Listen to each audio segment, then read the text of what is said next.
Dear brothers and sisters, so happy to welcome you this morning to this wonderful service that God has blessed us with.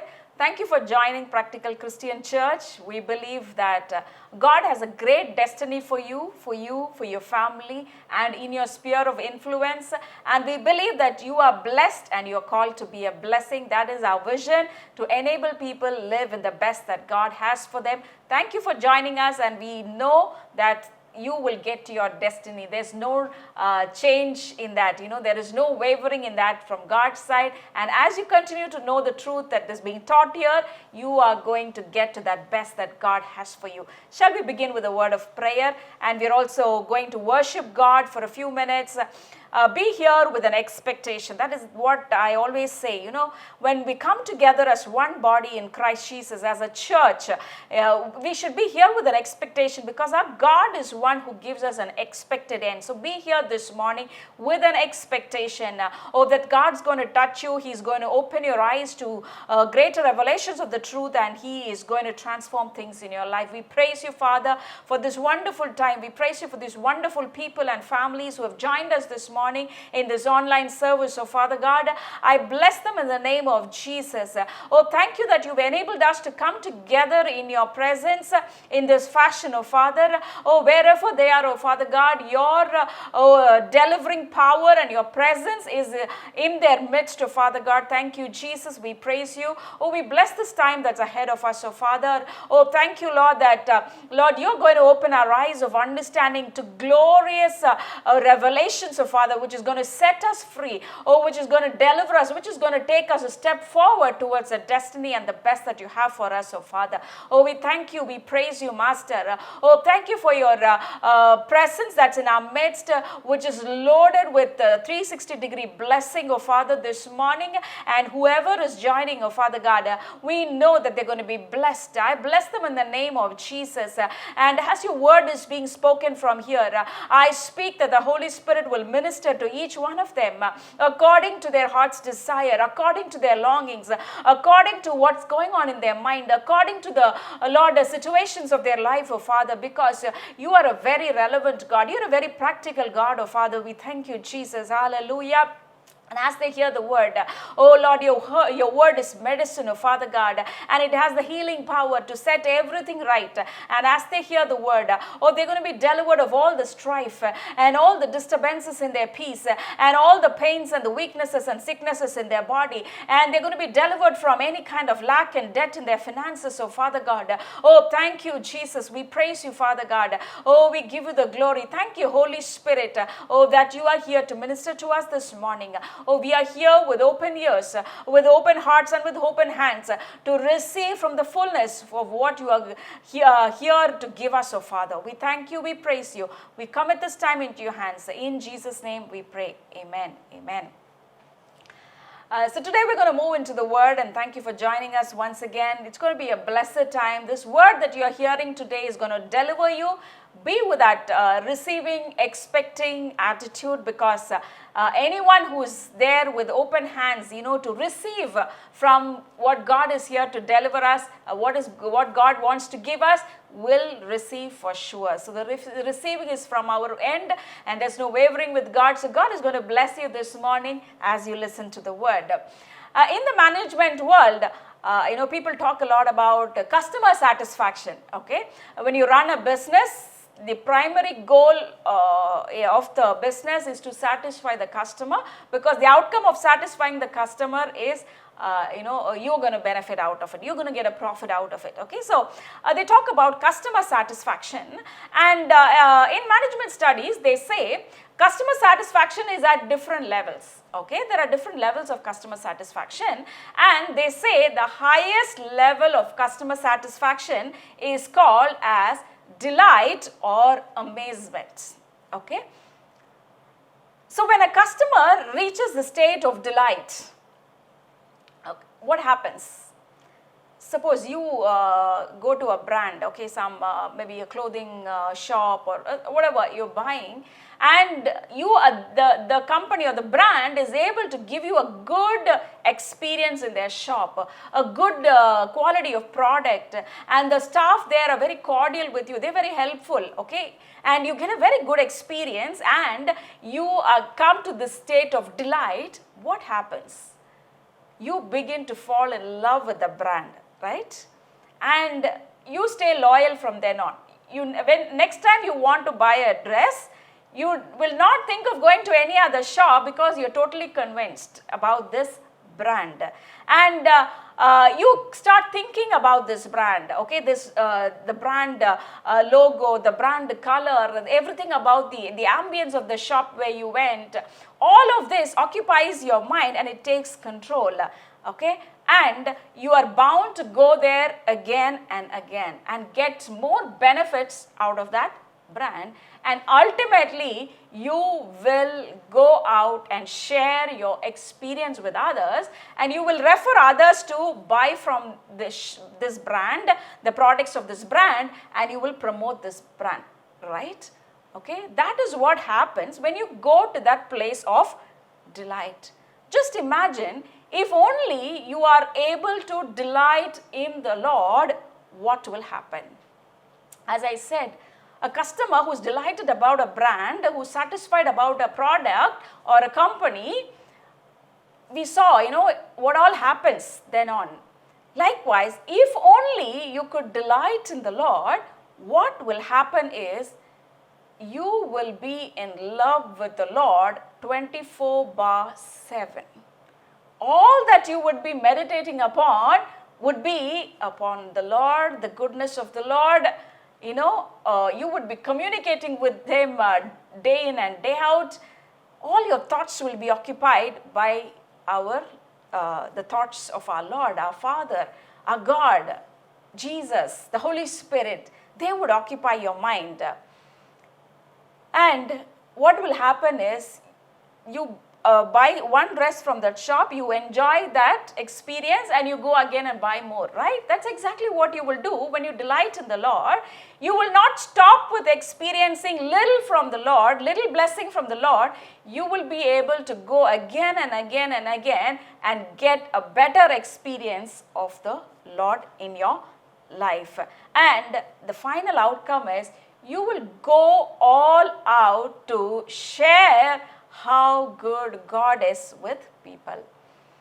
Exactly 5 years back, so we are in a month of November, so in the month of November 2015 is when me and my family, we had a turnaround in our life. Until then, we were married for 10 years, and from then on, now for the past 5 years, our experiences have been totally different. What exactly happened 5 years back?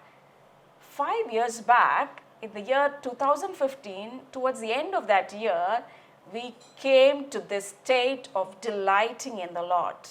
Hallelujah. And from then on, there's been no turning back. It has been a glorious experience. And in the beginning, when we started to know certain truth, and we came to the right understanding of who God is, who the devil is, and who we are in Christ Jesus, what happened was, day in and day out, when we come together as a family, we were only talking about how good God is. We were only meditating on, oh, come on, see this word, you see that God is good here. See, yesterday this happened. Oh, this is the deliverance I had in my mind. This is the revelation I have. And we were so pumped up. We were so delighting in the Lord. And that delight has not diminished to any extent. For the years before that, 2015, when we come together as a family, we were meditating on problems, we were meditating on sickness, we were meditating about loss. This is what we were doing. But after that turnaround in our life, our meditations totally changed because we came to the state of delighting in the Lord. And then our experiences were totally different. And till then, in our lives, we were into some kind of a ministry or the other, but we were doing it with the intention or as a compulsion. If I do not do ministry, God is going to be angry. God is not going to be happy. I need to do, to please God. And that is how we were ministering. But for the past 5 years, the way we minister to people is totally different. We have become brand ambassadors for God. Hallelujah. We now, wherever we go, whomever we meet, we cannot talk to them without telling them how good this God is and how He has blessed us and how He can bless them. And that is how we have become brand ambassadors for God. And now we are all out promoting God. Okay, that is how this church, Practical Christian Church, came into being 5 years back. And this YouTube channel, all of this was birthed because we came to this place of delight and we started sharing this delight with others. In Psalm 37:4, we read, "Delight yourself in the Lord, and He shall give you the desires of your heart." Okay, God expects you to delight in Him. But you know what the enemy is all out to do? He is all out to beat you up, to defeat this plan of God to delight you. He is trying his best to make you depressed, make you anxious, make you fearful, make you confused, and you are beating yourself up many a times. So many times, I'm talking to you, you are in guilt. You're condemning yourself. You're telling yourself, I'm not enough. I'm not like that person. I'm not as holy as that person. I'm not praying enough like that person. I'm not reading the Bible like that person, and you are beating yourself up, whereas God wants you to stay in this state of delight. How many of you, when you go back from attending church, are in a state of delight? Are you? When you attend a meeting, you need to check this. When you go back from that meeting, are you going back in the state of delight, or are you going back in the state of guilt and condemnation, which is the devil's plan for you? Okay? And unfortunately, the devil is at most times using preachers to prevent believers from getting to this place of delight. Okay? What exactly we are doing in this past 5 years is totally different from what we were doing before. Now we are in, as this Tamil proverb says, Yam petra inbam perugaye vayagam. Okay? That is, this world needs to enjoy what I have come to enjoy. But on the contrary, I again want to iterate that I personally am not against any preacher, but very pathetically, most preachers are teaching something very contrary. For example, to say in Tamil, Yam petra tunbam perugai vayagam. They suffer, they are in loss, they are in pain, they are in sickness, they are in financial crisis, and what do they preach? That's exactly what they preach. And what they experience is what the congregation also experiences.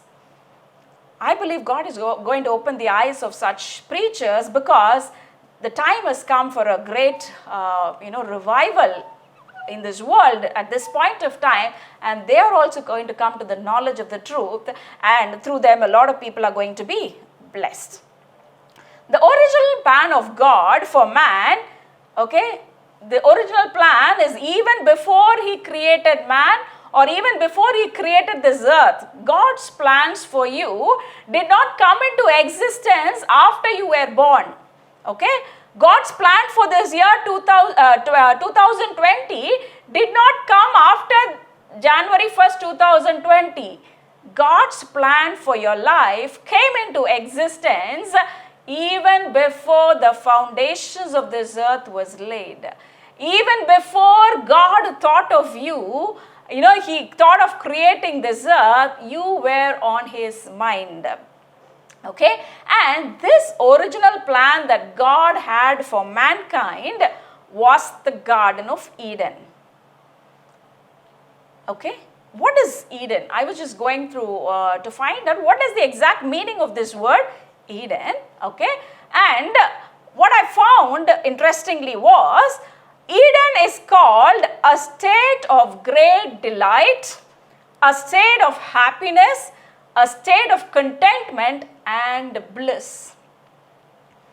This was God's plan for mankind, and it still is the plan of God for you and for me. Hallelujah. Eden is the delightful place or a delightful dwelling, or it's otherwise called paradise. Okay? At Eden, when God placed man, there was rest. Okay? They were resting. There was nothing that was troubling them. They were at peace. They were at rest. But the devil was going all out to destroy this state of delight or rest. Okay? How did devil disturb the rest of man? First is he made them sin. Okay? That itself resulted in the rest that God had given Adam being disturbed. But how exactly was that rest disturbed? After they sinned, after Adam and Eve sinned, you know what God was thinking? What God was expecting? What was God's longing and desire? He was just thinking, will not Adam and Eve come running into my embrace? Okay? But on the contrary, the devil's plan was to make Adam and Eve run away from God. And with whom did Adam and Eve cooperate? With the devil. Ideally, God wanted them to run to him so that that state of rest in which they were in before they sinned could continue, and they could still continue to be in a state of rest, whereas the devil disturbed their state of rest by making them run away from God instead of running towards God. In Psalm 91:2, we read, I will say of the Lord, He is my refuge and my fortress, my God, in Him I will trust. What does that refuge mean? When does somebody go seeking for a refuge? Refuge is needed when somebody is in trouble, right? It is not needed for a person who is living well. A refuge means a person who is in problem goes to get that refuge there, that protection there. And who is that refuge for us? It is God. So what should Adam and Eve have ideally done when they sinned? They should have run to God, who would have been their refuge. Okay? If they had done that, how they were experiencing delight before they sinned, right? If only that day they had run to God, even after they sinned, they would have been able to delight in God. God would have enabled them to come back to that state of delight. But sadly, because they ran away from God, mankind lost that rest which He had for man. If you look at the Garden of Eden, I'll read certain phrases from Genesis chapter 2 verse 8 to 14.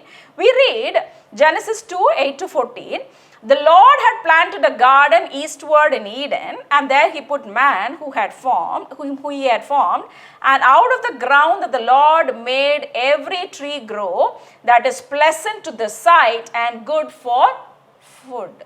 Whatever God made was delightful, was amazing, okay? It was so pleasant. It was giving so much of pleasure. Some of you, if you do not know the truth, when you hear these words, delight, pleasure, pleasant, you might be thinking, okay, she's teaching something wrong.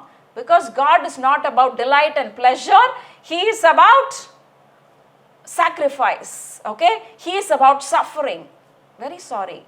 My God is not about sacrifice and suffering. He has done the sacrifice and he has suffered so that I can delight. I can be at this state of pleasure, because that was what God destined for man. And we go on to read in verse 11, the name of the first, it's talking about the rivers in the Garden of Eden. The name of the first is Pishon, and it is the one which skirts the whole land of Havilah, where there is gold, and the gold of that land is good. Bdellium and the onyx stones are there. Hallelujah.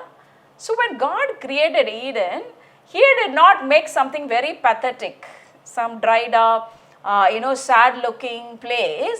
He created beautiful sights, pleasant to see, okay, and beautiful fruits to eat of. And we're talking about rivers, which was making the land flourish, and there was gold, there was precious stones all over there.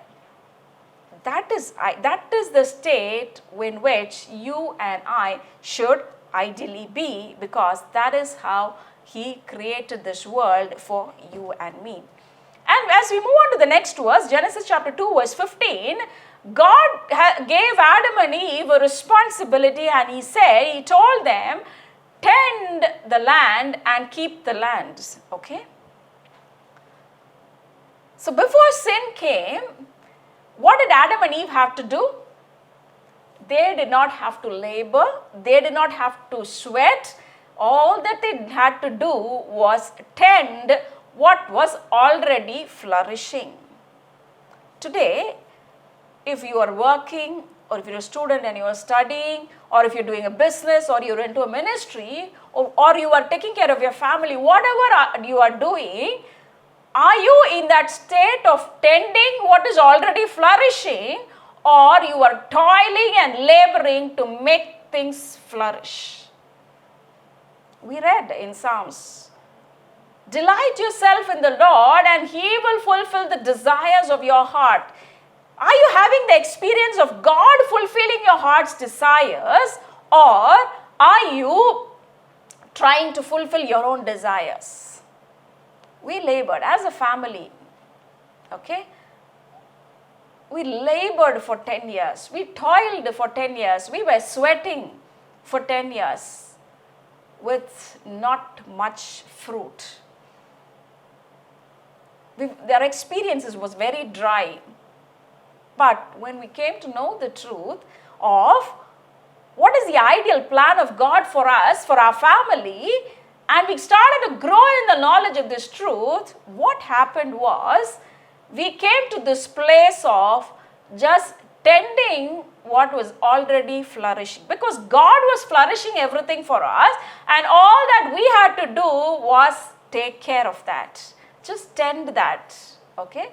Today we see farmers, to make a crop grow, they need to sweat it out in the sun, right? They need to plant, they need to put some extra fertilizers, they need to take the weed out.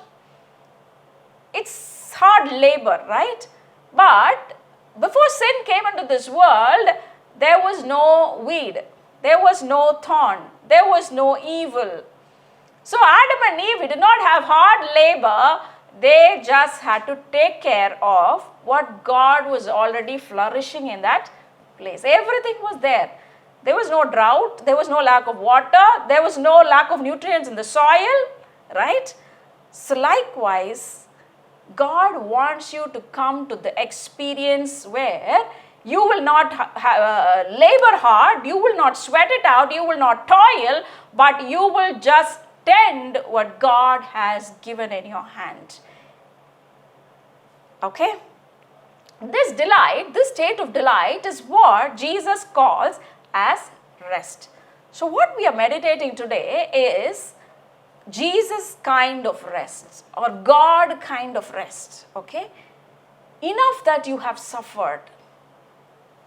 My dear brothers, my dear sisters, God is looking at you and He's telling you, my child, it's enough that you've suffered. You no longer have to stay in the state of toil and labor and suffering. You can come to the state of delight, because that is what I have for you. That is my plan for you. Some of you, okay, those who are watching, if I know you, and some of the people I get to meet every day, some of the people to whom I minister to, I am finding them that they are weary, they are very burdened, they are hopeless. Even as I look at their face, I know that they are going through all of this. They are full of fear, they feel drained. That is not what God has for His children. And some of you who are already connected with us, PCC, though you have come to the knowledge of the truth, you are also going into a place of beating yourself up or feeling guilty, condemning yourself because you are not able to experience the fullness of the truth that you are getting to hear. Okay? At PCC, we speak only from the Word of God and from our experience which we have received from knowing the truth or the Word of God. And as you are journeying with us, you are getting a better revelation of the truth. We know that, and you are sharing that with us. Okay? But even though you have come to the knowledge of the truth, there is times when you are condemning yourself because you are not able to experience the fullness of what you are getting to hear here. Okay? What we are teaching here. Because you are not able to experience, you are condemning yourself. You are beating yourself up. But, God wants me to tell you something. This is something that God has been putting in my heart in recent times, and I want to share that with you also this morning. If you are in this process of renewing your mind, constantly renewing your mind by listening to the new covenant truth or the truth of grace, okay, God wants to tell you, my child, you are on the right track. Let me explain that to you.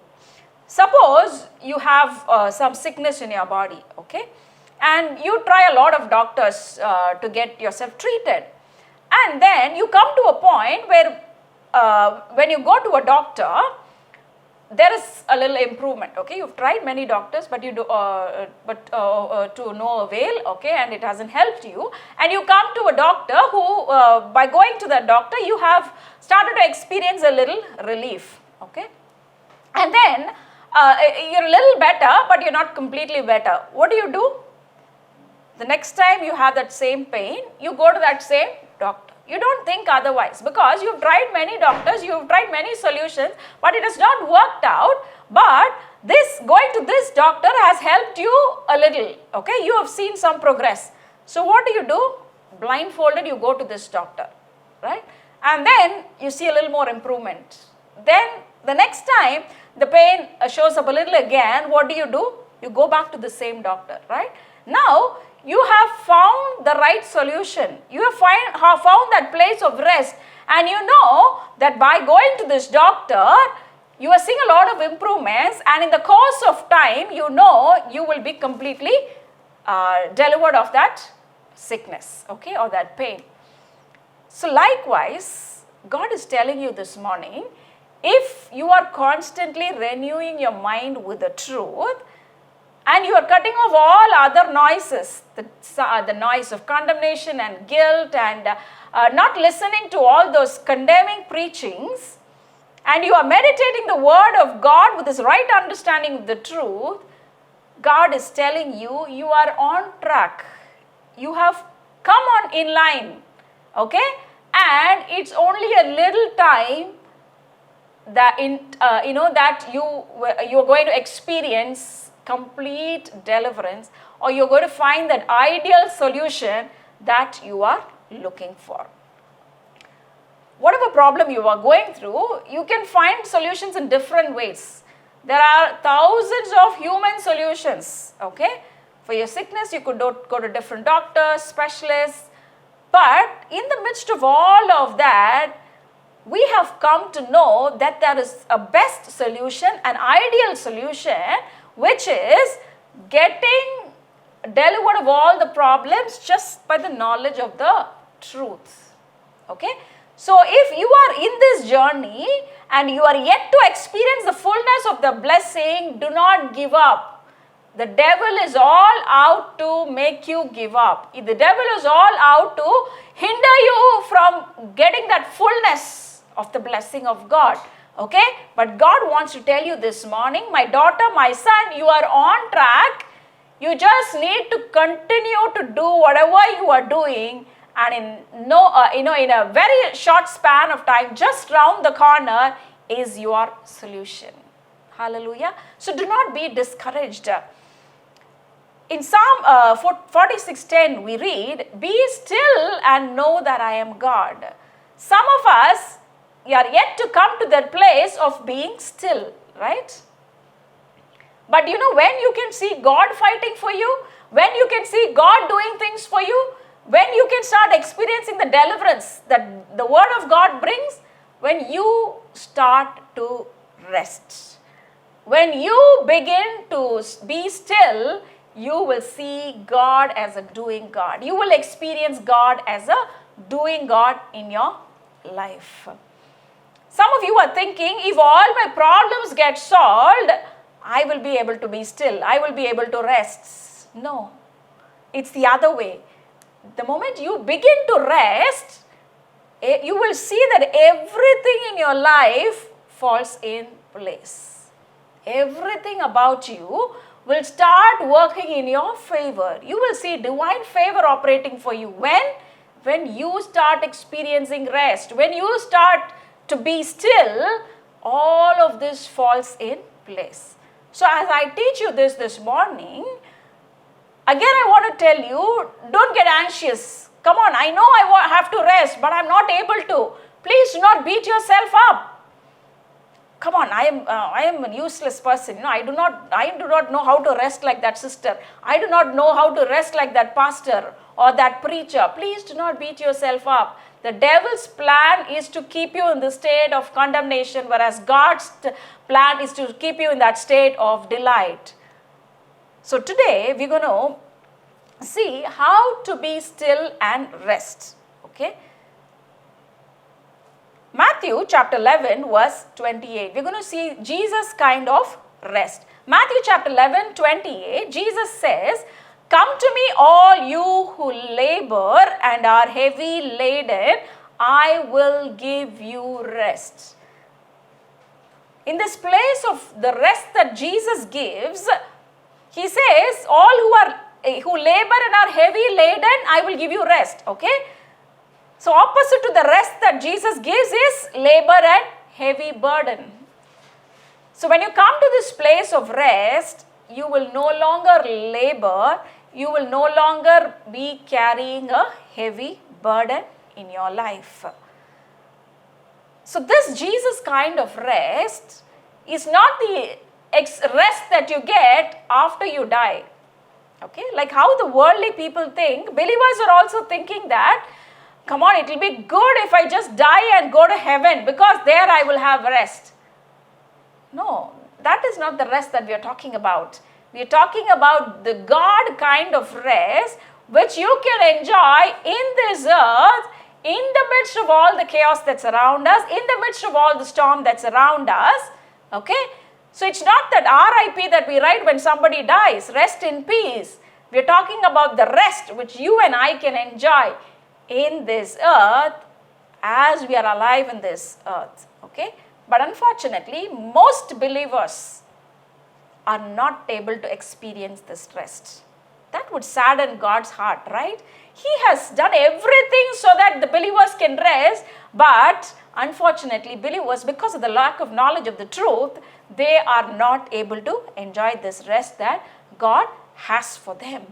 And this rest is not something you earn or you gain, okay?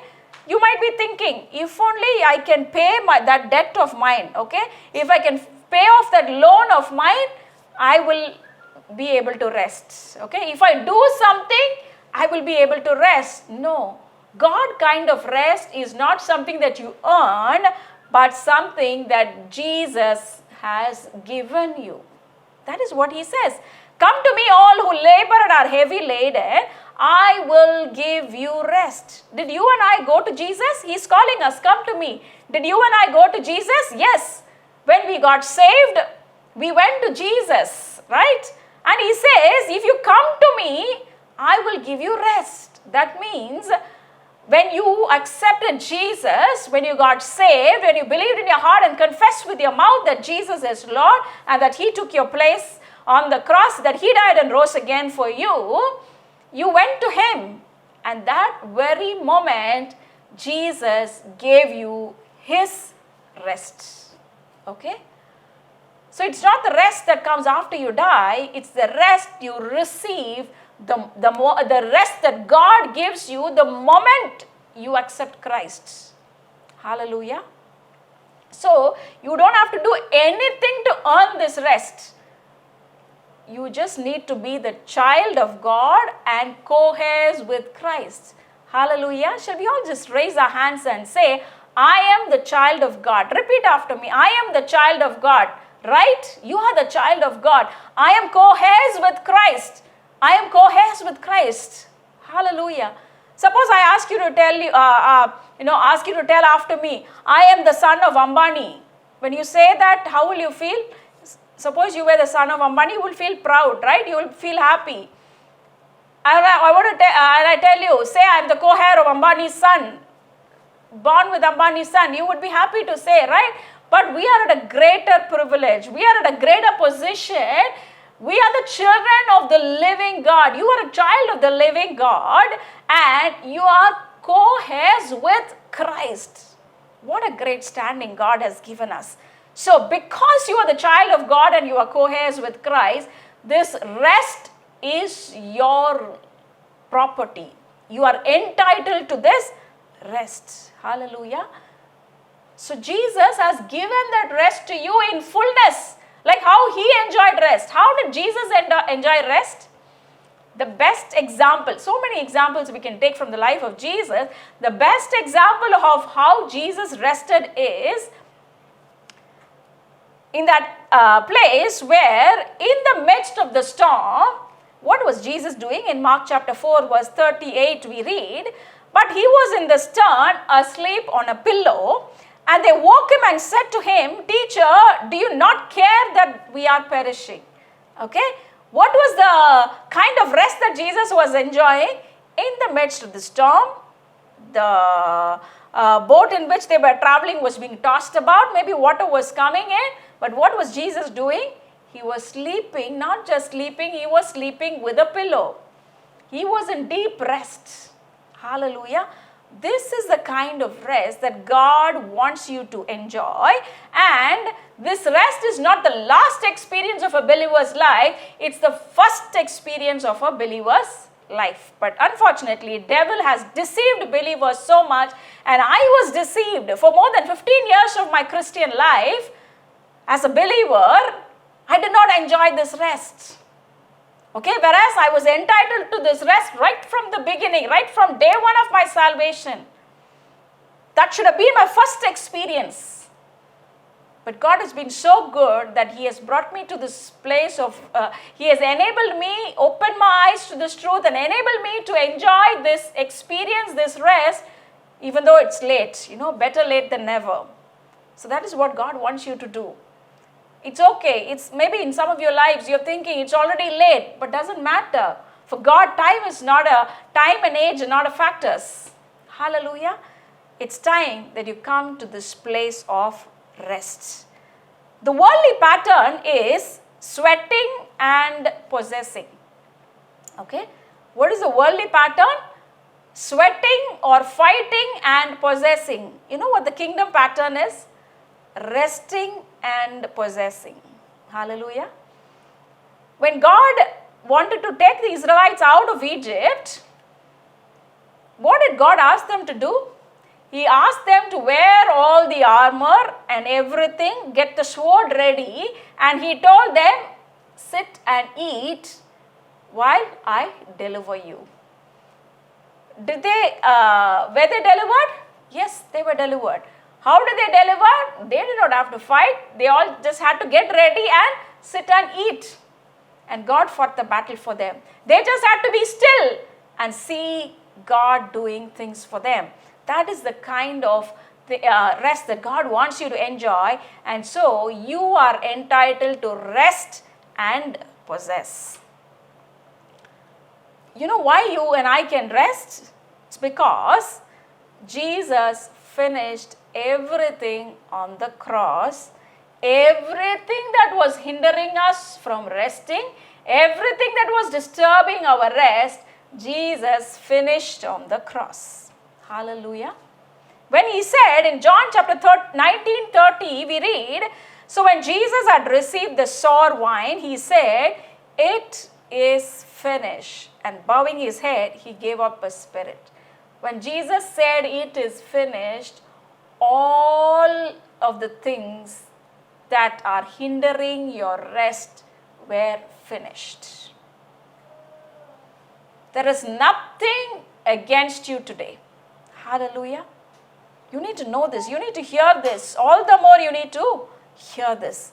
And when Jesus said it is finished, he took all of those hindrances upon himself, and in exchange, he gave us his rest. Hallelujah.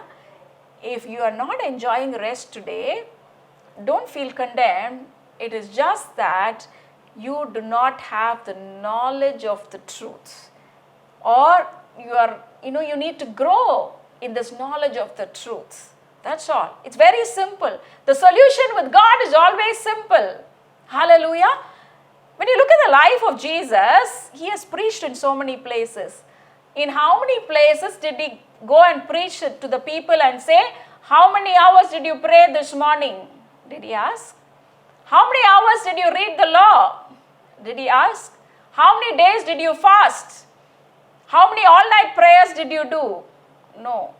Jesus did not condemn them. Okay? No way did he ask anybody this question. Even to the worst sinner, he did not do that. But today, some of the things that you are hearing is only making you feel guilty. Jesus never made anyone feel guilty. Okay? The only people with whom Jesus was angry was the religious people who thought they were the best people under the sun. They were the ones who were following the law, ditto 100% and fulfilling it. Only against them, Jesus was angry. He was not angry with the sinners, right? So don't allow anybody or your own mind to condemn you anymore. You are entitled to a place of rest, just like how Jesus rested. And this rest is first in the mind. Okay? You need rest in your family in terms of having peace in the family. You need rest in your finances in terms of enjoying abundance and not being in lack and debt. But to begin with, where is this rest? It is in the mind. And the rest in the other areas of your life is a byproduct of the rest that you enjoy in your mind. Hallelujah.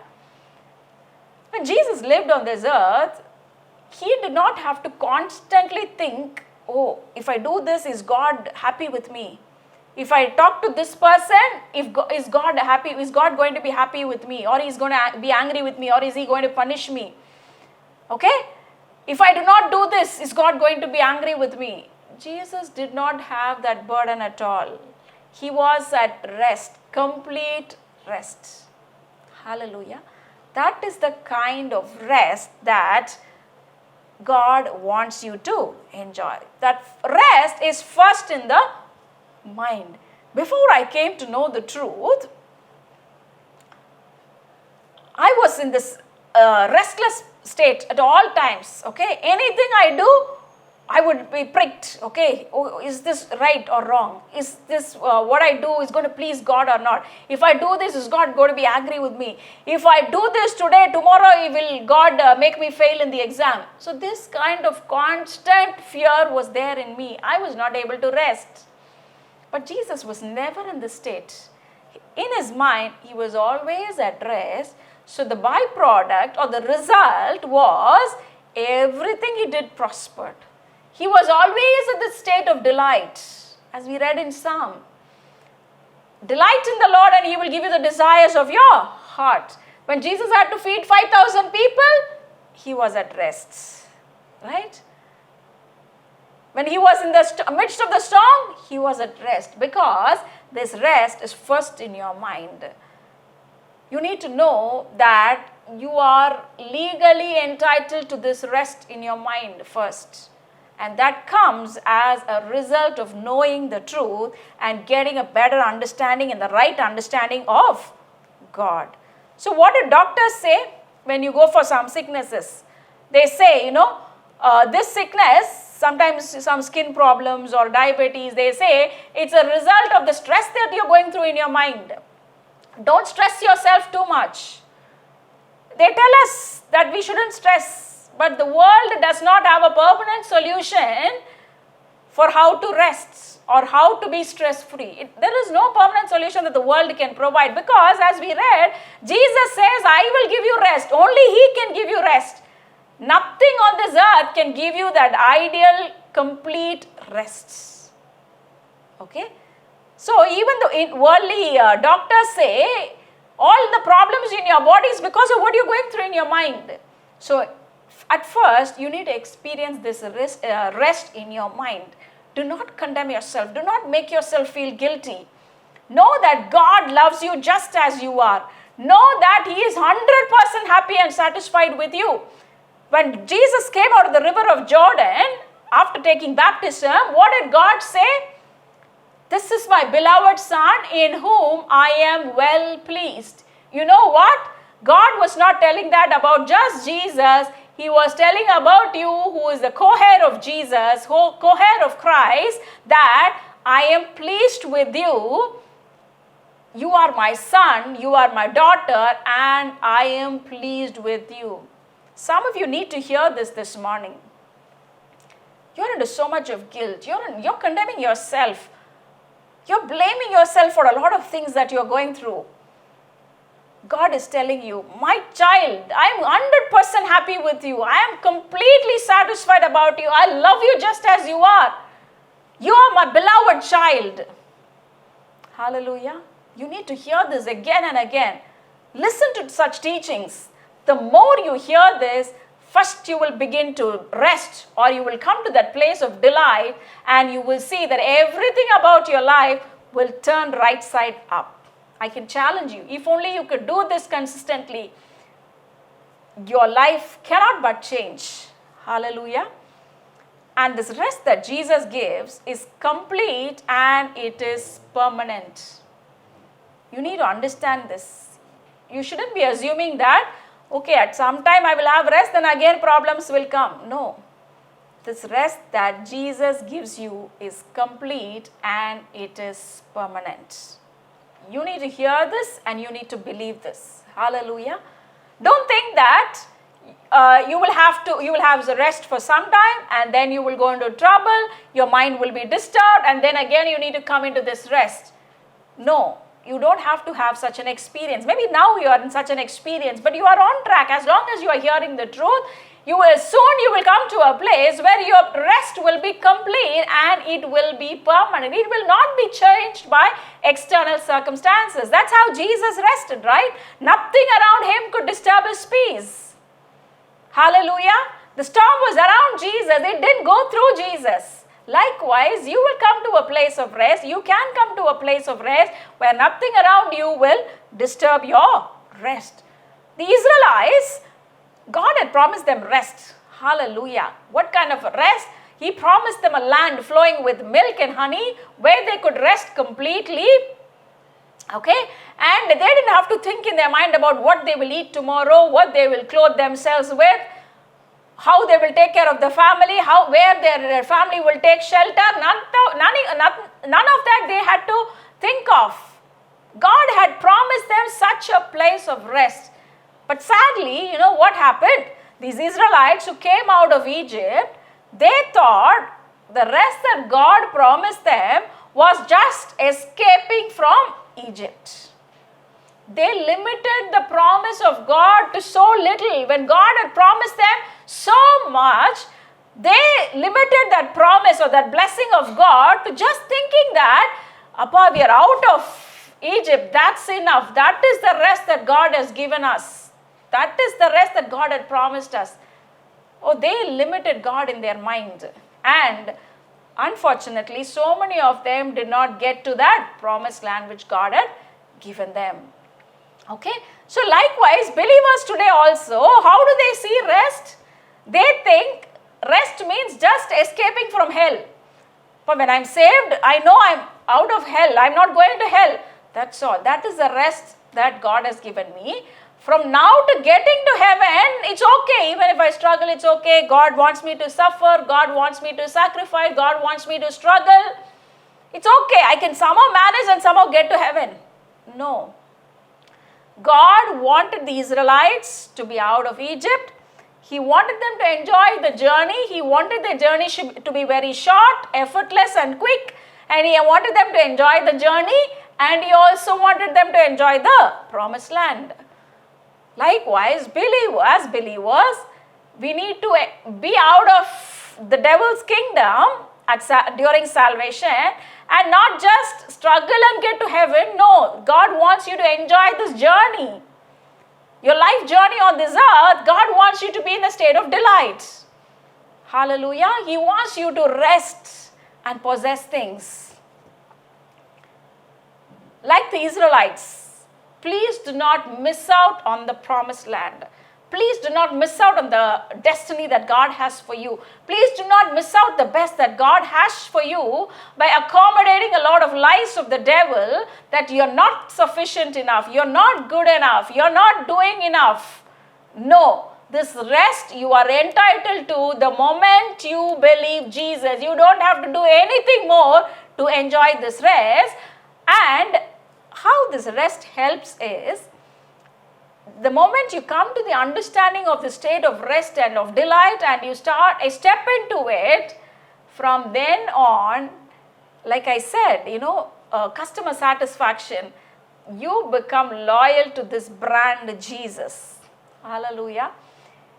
You focus only on God, only on Jesus, only on the Holy Spirit, and only on the good. How it happens, I do not know. That's the transformation, this experiencing this rest brought in me. Now, it's not that I go every day and pray 1 hour in the morning. I do not do that. But 24/7, when I'm aware, when I'm awake, I'm connected with God. Hallelujah. Dear children of God, God wants you to, and He's longing that you will enjoy this rest. That's why He's spoken to you this morning. You need to come to this place of rest. Next week also, I will be continuing this series because there's so much to know that Jesus has taught us in the Word of God about how to rest like Him. And we're going to meditate. So we're going to pray. And right now as we pray, God is going to deliver you of all those restlessness in your mind first. And consequently, you will start experiencing rest in the other areas of your life. And before we pray, I want to encourage you this morning to bring in your tithes and your offering and sow into the kingdom of God. The offering that you're bringing is the seed. And as a farmer, out of the harvest, takes a part of the seed and sows it back into the land for the next harvest. So out of the abundance and the blessing that God has given you, bring in that seed and sow it into the kingdom of God, and do that with the right understanding and an expectation that God will multiply that for you this morning. The account details, bank account details, and the GPay number will be on the screen. You could send in your offerings through these detail accounts. And we believe at PCC that every seed that you sow, God is faithful to multiply that, to bless others, and also to bless you, the sower. Hallelujah. Let's pray. Thank you, Father. We praise you, Lord. We worship you. We thank you for this wonderful time that you gave us. Thank you, Lord, that you have spoken to us, that some of us could hear the audible voice of God, encouraging us, building us up, strengthening us, and urging us to come to the knowledge of this truth so that we could come to this place of delight delighting in the Lord, resting in the Lord, being at peace at all times. I bless them, oh Father God, that the word that they've heard this morning, as it has been sown in the good ground of their heart, will take root, will grow, and will multiply and will flourish and give fruit in their lives, and will also bless the others around them, oh Father God. Thank you, Jesus. I speak, Lord, release the anointing of rest upon them this morning. The word that's been spoken is working in your mind right now, and it's setting you free. It's taking you a step closer to your destiny, to those beautiful things that God has for you. Thank you, Father. We praise you, Lord. We bless these families, that they will flourish, that they will prosper, and that they will be a blessing to others, oh Father. Thank you, Lord. We praise you, Master God, for this wonderful online service that you've blessed this morning, oh Father. And as we continue to go into the world, we are going to be more than conquerors, and we are going to be channel of your love and blessing to people around us, oh Father.